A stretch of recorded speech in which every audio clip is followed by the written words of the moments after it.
inmenso esfuerzo que se está haciendo para seguir sembrando su legado a partir de estos 100 años de Freire, bueno, para que quede algo para siempre también aquí.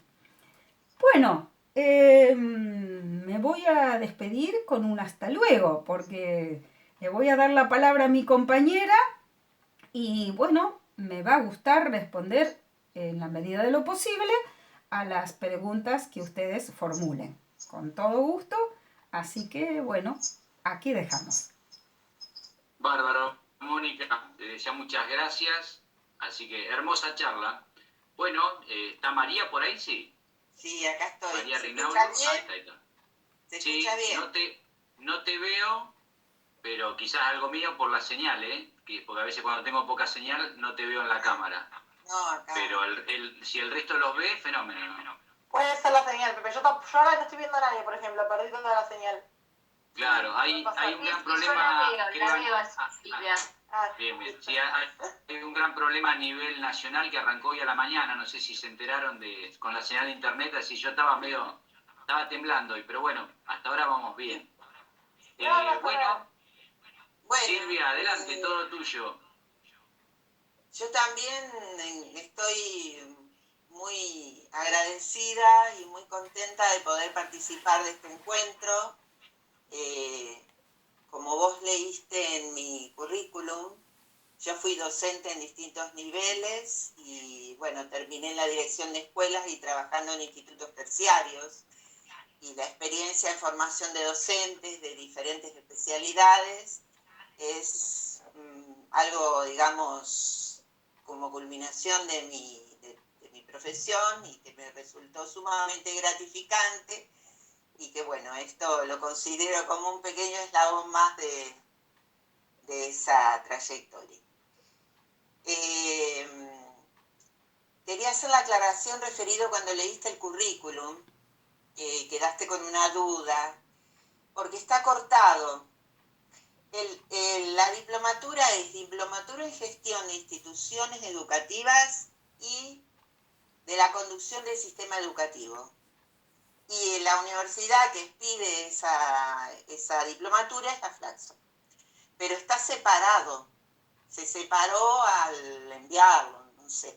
Bueno, aclarado esto, a mí también me gustaría, y lo siento así, porque creo que como docente muchas veces y como alumna también hemos recibido un tipo de disertación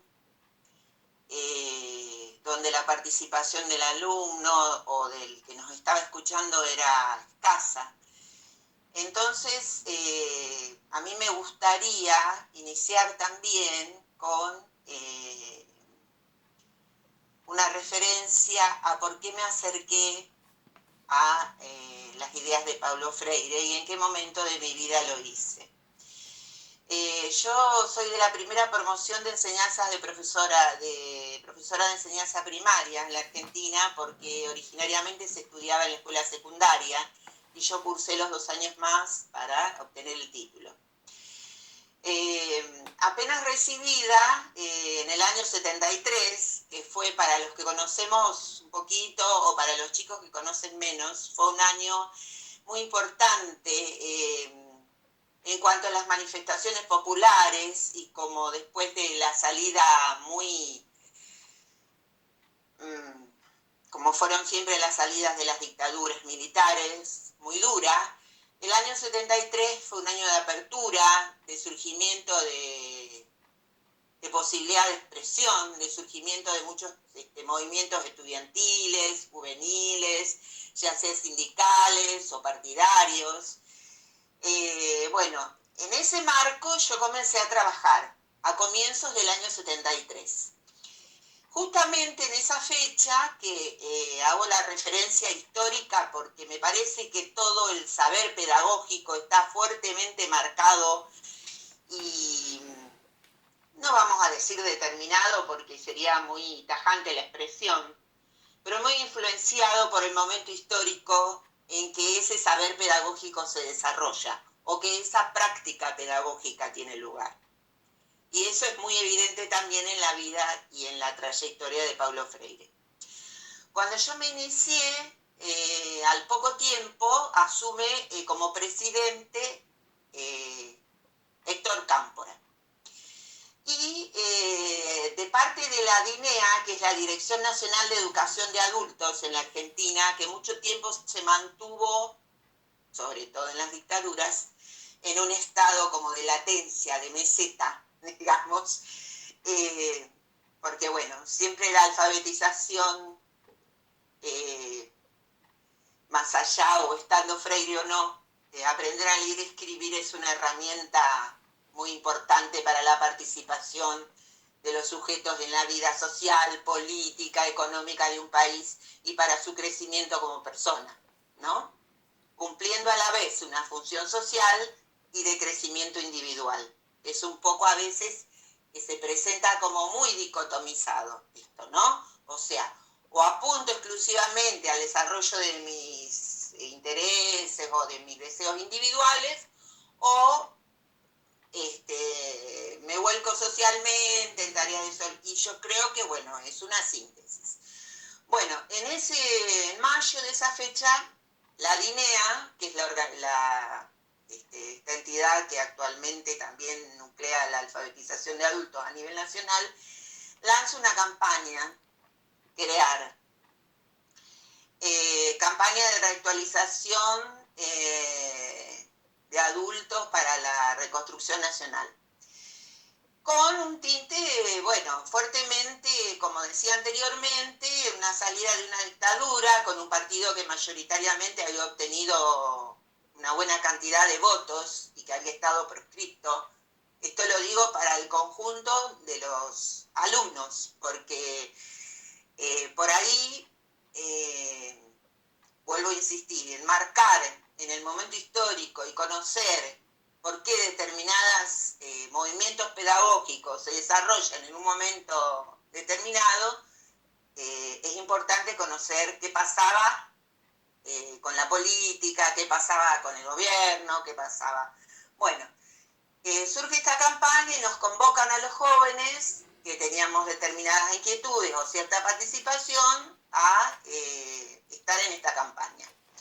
El material que se distribuye tiene la ideología o la propuesta pedagógica o didáctica de Paulo Freire con adaptaciones. El 19 de mayo, que presentamos de este año, que dentro de la campaña esta en la que estamos participando de homenaje a Paulo Freire, yo presenté un relato breve de mi experiencia en esta campaña. Bueno, no tuvo una duración muy extensa, pero así a mí me permitió, que ya había leído, que había llegado a mis manos el libro Pedagogía del Oprimido, que llegaba no como grupos de estudio ni grandes profundizaciones teóricas, sino como que nos prestábamos los libros, los intercambiábamos,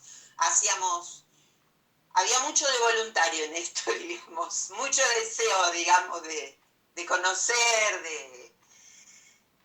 de participar, de cambiar el mundo, con muchos ideales. Y bueno,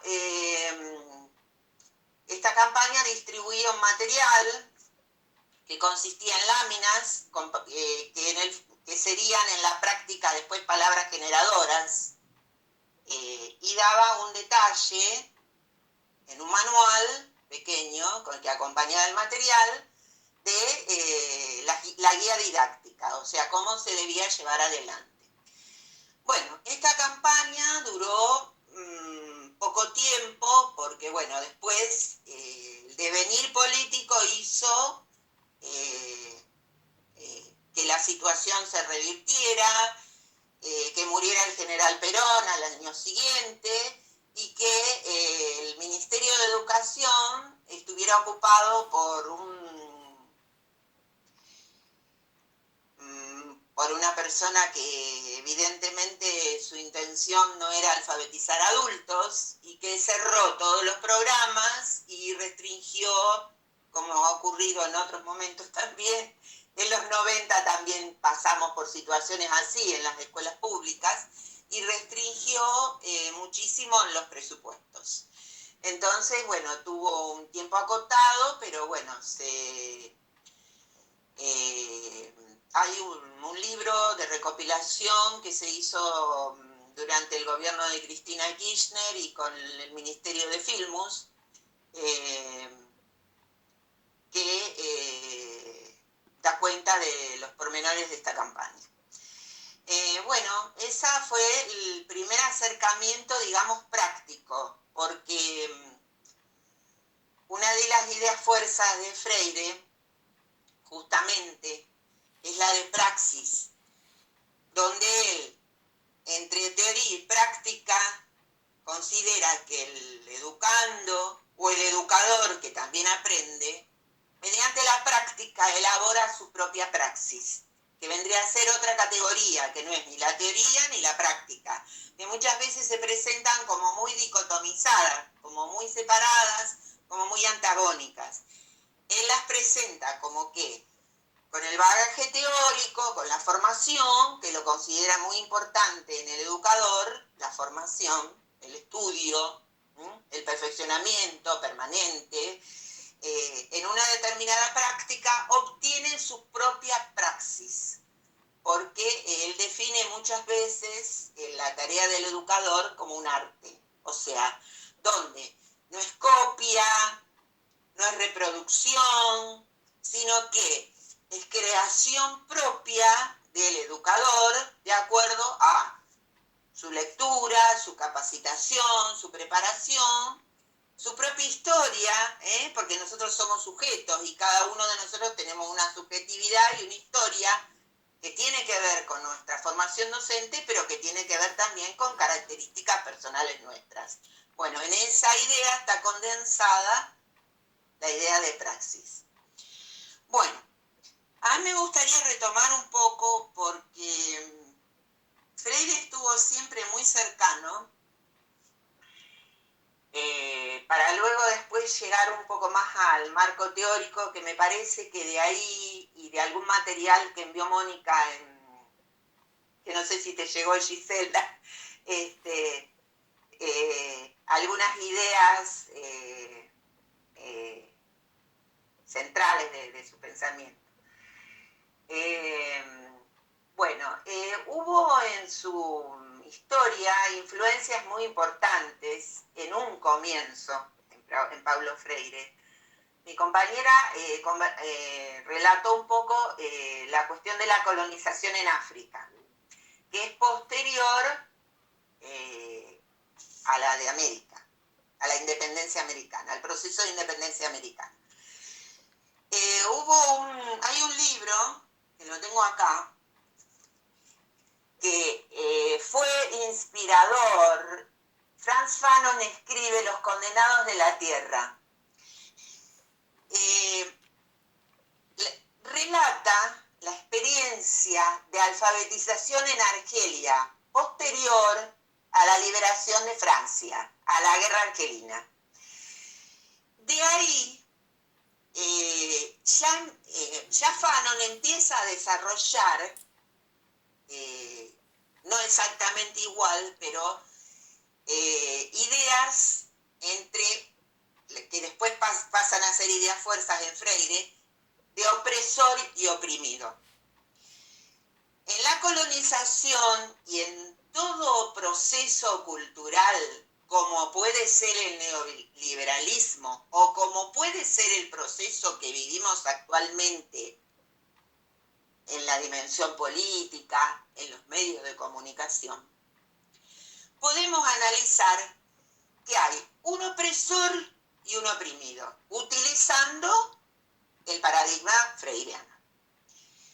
Ese opresor que encarna el poder económico, político y cultural está internalizado de tal modo con determinadas herramientas en el oprimido, que es el que carece de un trabajo estable, el que no tiene una obra social, el pobre, el que no está alfabetizado, lo internaliza de tal modo los valores del opresor que los defiende. Y que sale a representar los intereses del opresor, en vez de hacer los propios del sector oprimido. Esa es una idea central en el trabajo de Freire. Por eso, desde sus comienzos, cuando él trabaja en los círculos de cultura, lo que utiliza como herramienta, primero es la pregunta y el diálogo, ¿no? Que son los característicos de su trabajo didáctico, podríamos decir. Que son ideas que, más allá de la especialidad que tenga el docente que se forma, la pregunta y el diálogo son transversales a todas las formaciones docentes, digamos, como modo de construir el conocimiento. Y en el caso de él, como modo de concientizarse frente al opresor. Porque lo que agrega son las dos dimensiones, la política y la pedagógica, que no estarían separadas. Bueno.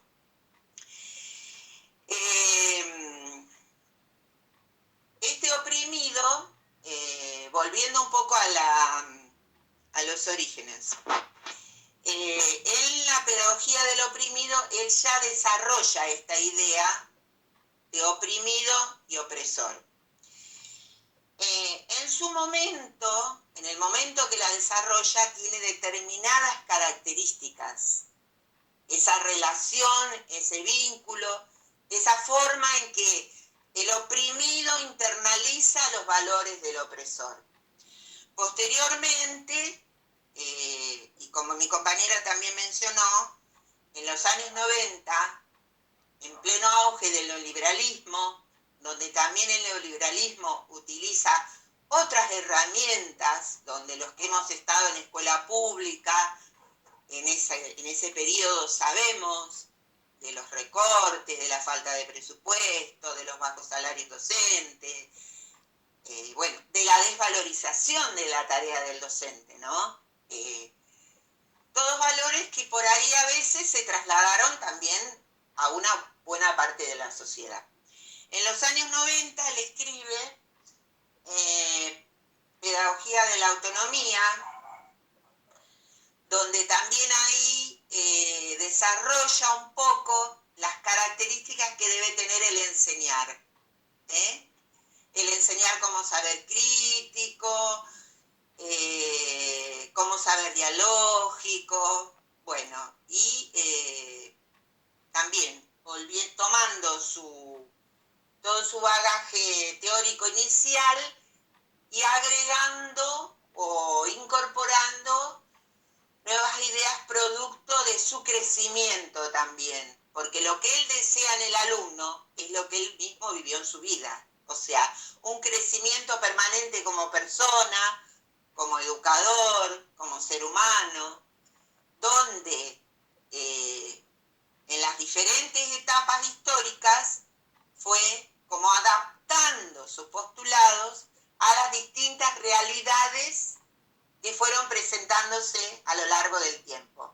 Por eso que creemos nosotras que todos los postulados que él tiene, y ahora voy a desarrollar algunos más, frente a esta pandemia, pueden ser una respuesta.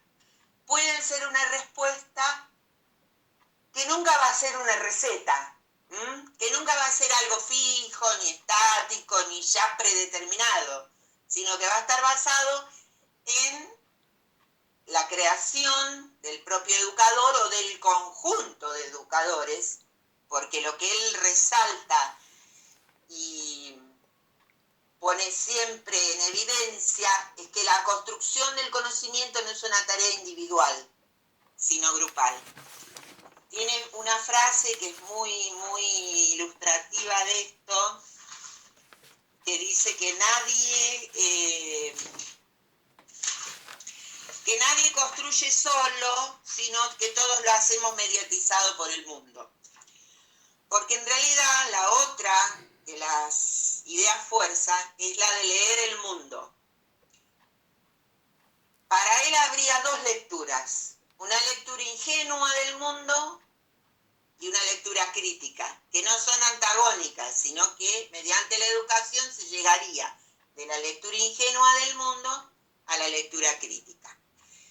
Solo a través de la pregunta y de que la participación de los propios que en su origen integraban los círculos de cultura, que eran trabajadores y sus familias que se alfabetizaban en su origen, en Recife, no se presentó como un maestro ni como un pedagogo. Le dieron el área de educación dentro de un servicio social de la industria. Y bueno, fue como que le tocó eso. Y a partir de ahí, y de convocar a las familias para alfabetizar, ahí empezó a ver que, bueno, otra de las ideas, que la voy a... lo que llama educación bancaria y educación liberadora o transformadora. Comprendían este trato con los que alfabetizaba y con sus familias, que no tenía sentido imponer contenidos, como nosotros tenemos el currículum y, bueno, cuanto más nos atenemos a un currículum establecido, a objetivos claros, desde una cierta postura curricular, digamos, mejor vamos a estar conceptuados. Bueno, él no, él lo que hacía era preguntar, o sea, podía tener una guía, pero después trabajaba con todo lo que culturalmente, con toda la lectura del mundo que realizaban los que se alfabetizaban en sus familias. Posteriormente la idea era que mediante el diálogo, las preguntas y las historias de vida de esos participantes se llegara a una lectura crítica de la realidad, donde se viera cuál era el lugar que tenía el oprimido y cuál era el lugar que tenía el opresor en la sociedad. O sea, cuáles eran los mecanismos mediante los cuales el oprimido estaba ubicado en ese lugar culturalmente, social, económicamente. Bueno, otra de las ideas que es muy fuerte es la idea de la utopía y el inédito viable, que yo, así como antes rescaté la pregunta para nuestra coyuntura de pandemia, ahora rescato el inédito viable y la utopía. Y como ejemplo de utopía, la historia podemos tener muchas, puede ser Moisés y la tierra prometida, donde en realidad siempre la utopía está un poquito más allá, lo dijo también Serrat, ¿cierto? Está un poquito más allá de lo que nosotros podemos alcanzar, y que justamente la utopía es para no alcanzarla nunca. Es un no lugar, un lugar al que vamos pero nunca llegamos. Pero él introduce un nuevo concepto, al que llama inédito viable, que dice, más allá de las barreras y de los límites casi infranqueables, digamos que podríamos pensar que en este momento tenemos una situación bastante límite en muchos aspectos, siempre cabe la posibilidad de que haya un desafío, de plantearnos un desafío, y de que ese inédito viable, eso que nosotros deseamos como ideal, sea posible de alcanzar. O sea, si nosotros planteamos en este momento que queremos vivir como vivíamos antes de la pandemia, cosa que, bueno, tenemos innumerables ejemplos de esa situación, ¿no?, que nos atraviesa a todos, y a lo mejor en alguna medida a todos, algunos en un aspecto y algunos en otra, él dice que hay que hacer un recorte de eso, del querer volver, y elegir lo que es posible realizar con las herramientas en el momento actual, con lo que se puede en el momento que se está viviendo. O sea, él le llama a esa idea inédito viable, en contraposición o superadora de la idea de utopía, que también es muy desarrollada por Tomás Moro en la antigüedad, en su libro Utopía, donde las ciudades serían, bueno, libres de todo, de pecado, de contaminación, de, bueno, todo lo que en la Edad Media puede ser considerado como algo amenazante. Bueno, a partir un poco de la experiencia que él va adquiriendo, porque, bueno, yo ahí hago un paralelo con algunas cosas que yo fui viviendo, en el sentido que en una primera etapa de la profesión o del trabajo docente estaría la alfabetización de niños, jóvenes, adultos. Y después estaría la formación de los alfabetizadores y de los docentes, que es la etapa en la que ingresa Freire posteriormente con, que creo que, bueno, debe figurar en lo que enviamos también, Gisela, que figura, son las cartas a quien pretende enseñar. Perdón si interrumpo, pero no, el material no llegó, después si querés lo vemos. Ah, bien. bueno. Pero no bueno. lo transmití porque nunca me llegó. No es que... Está bien. Perdón. Lo vemos después lo vemos con Mónica, gracias. Bueno, reitero el nombre. Cartas a quien pretende enseñar, que van dirigidas directamente a los docentes, ¿no? O sea, no es la propuesta inicial alfabetizadora con las preguntas, que no es que pierda vigencia ni deje de estar. Pero ya ahora lo que le interesa es ver cómo se van a formar esos docentes que a su vez van a enseñar a leer y escribir, a matemática, lengua, bueno, toda la edición esta que tengo desde el año 1994 del siglo XXI de México. Son 6 cartas. En la primera, que yo la he utilizado mucho, con buenos resultados, en el primer año de la formación de futuros profesores, de distintos profesorados, matemática, física, inglés, o sea, porque se da la transversalidad de la formación pedagógica y tiene conceptos ya dirigidos específicamente a lo que él considera que, a los requisitos que él considera que debe reunir el educador. Y trabaja un poco la idea de enseñar, de aprender, de lectura del mundo y de lectura de la palabra. Un poco anteriormente Mónica y Freire lo insiste en forma casi constante, que el educador también se educa, que el que enseña también aprende y que el que aprende también está enseñando, también le está enseñando el docente cosas. Nos van a enseñar mucho. Sí, termino. No, tenemos que, si querés, podés ir redondeando, es simplemente para avisarte que estamos más o menos en tiempo, no sé cómo andás de tiempo. Ando bien.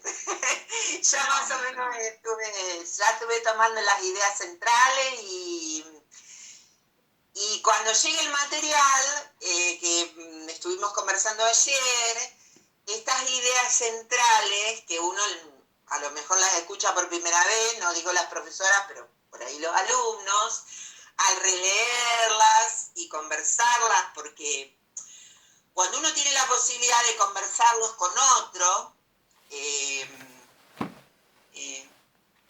Mónica. No, perdón, iba a escribirlo en el chat. Bueno, ya que se interrumpió... Bueno, se da como una... perdón, lo digo. Quiere hablar, no sé. Está silenciada, Mónica. Bueno. Sí. Moni, estás muteada, sí. Perdón. Pasó que fui a ver qué pasó, que no llegó lo que envié y me encuentro con un cartel que dice: Mónica Evangelista, y toma medidas con estas alertas proactivas. Se encontraron problemas de seguridad crítico, protege tu cuenta. Bueno, tomar medidas, me dice. Bueno, no sé, ya lo vamos. Una invasión Bueno, nada más que eso. Por eso no llegó. Nada más que eso, bueno, nada menos. Bueno, ahí está. la idea que yo quería desarrollar en este punto, que fue algo de lo que conversamos ayer, es que estas ideas fuerza, que yo más o menos las estuve, me faltó una, que ahora me queda un minuto y la desarrollo, cuando se reúnan a lo mejor y con el material que ya estaba elaborado, pueden volver ahí tengo retorno, no sé por qué. Se puede volver a conversar y pueden ser tal vez útiles para el trabajo posterior que ustedes tengan institucional. Es nuestro deseo. Es la última que voy a desarrollar, que me quedó como colgada. Educación bancaria y educación transformadora, lo cual implica un alumno pasivo y un docente activo. Y un alumno que, como en el banco se deposita en el alumno, recibe y no retransforma, no reconstruye, no crea, no participa, queda, digamos, ese saber como superpuesto sobre historias anteriores, ¿no? Y la que es la educación transformadora, que daría lugar a que, como dije ya en ejemplos que brindé, los alumnos den sus inquietudes, sus preguntas, sus cuestiones problemáticas y en base a eso se puede ir construyendo el conocimiento. Bueno, no sé, fue un primer encuentro. La intención de nosotras dos es que, bueno, lo que fuimos desarrollando haya llegado a ustedes de algún modo, a cada uno, seguro que es personal como les llevo, ninguna duda, porque esa es otra característica, que masificamos y no es así. Cada uno de nosotros va a recibir un mensaje y va a tener algo para rescatar, algo para opinar, algo, ¿no es cierto? Y es así. Y la construcción también es personal, a pesar de que puede ser en grupo, y que se enriquece siendo en grupo. Bueno, mi charlita terminó. Bárbaro. Desde ya muchísimas gracias a las dos. Ahora vamos a dar un ratito para hacer consultas, pero sí, creo que es retroactivo todo lo que ustedes nos dicen del tema de habernos podido comunicar, de haber tenido buena predisposición de entrada. Así que bueno, se agradece. Mirá, para empezar, ya hay una alumna que publicó una pregunta. Las preguntas van dirigidas a las dos, las pueden ir armando entre las dos. Tengo de Ariana Pierobón. Dice, ¿por qué se habla de una educación neutra?